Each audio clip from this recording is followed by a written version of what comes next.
বিভিন্ন file mile সব করে দিচ্ছে।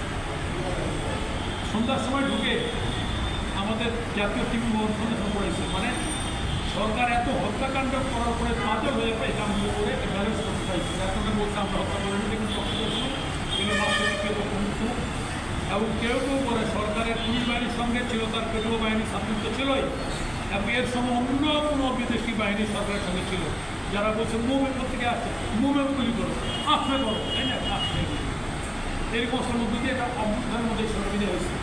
প্রথম যে ঘটনা ঘটছে আমি মুস্তাক হোসেন আমাদের একই রকমই ছিল, যেটা গণঅভ্যুত্থান। আসলে আরও মানে ছিল কত বললাম আমি গণঅভ্যুত্থান। সরকার যাবে সবটা হয়ে গেছে, সরকার যেতে হবে।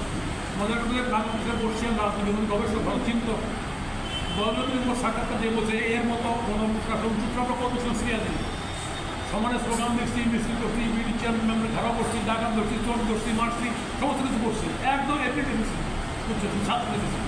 এইবার এই মিছিল আমি অন্যই লক্ষ্য করছি, শিশু, মা, বাবা, বোন, ভাই, শ্রমিকরা ছিল না, বাট সবারই একটা অন্যরকম অংশগ্রহণ অভ্যুত্থান। আজকে যে যেভাবে তখন দেওয়ার চেষ্টা করুক, যেটা জামাত করছে, ওই করছে, সেই করছে, আর যেমন থাকবে ছিল, হ্যাঁ, সরকার আবার এর মধ্যে ঘর করার মধ্যে আলোচনা করছে, আলু পোড়া দিয়ে তো যাই হোক, হয়তো আমরা চাই বর্তমানে এই শহীদদের স্মরণ করে মিছিল করতে চাই, যে লক্ষ্যে এত লোক জীবন দিল বাংলাদেশের ইতিহাস দুইটা ঘটনা আছে। এক চায়না ট্রেন ধর্ম চাইনিজ গভর্নমেন্ট কমিউনিস্ট পার্টি, আর এরপরে পৃথিবীতে এইখানটায় এই আন্দোলন এখনও করা গেছে।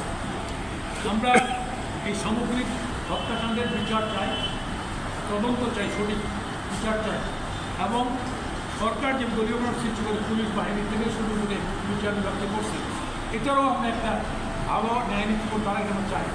আমরা সেই কারণে কেয়ারটেকার গভর্নমেন্টকে আমাদের পক্ষ যে গভর্নমেন্টের পক্ষ থেকে কোনো সহায়তা করতে চাই। আজকে এই শোকসভায় এখানটায় আছেন জানা যাবে, এর বাইরেও কথা বলতে পারবেন।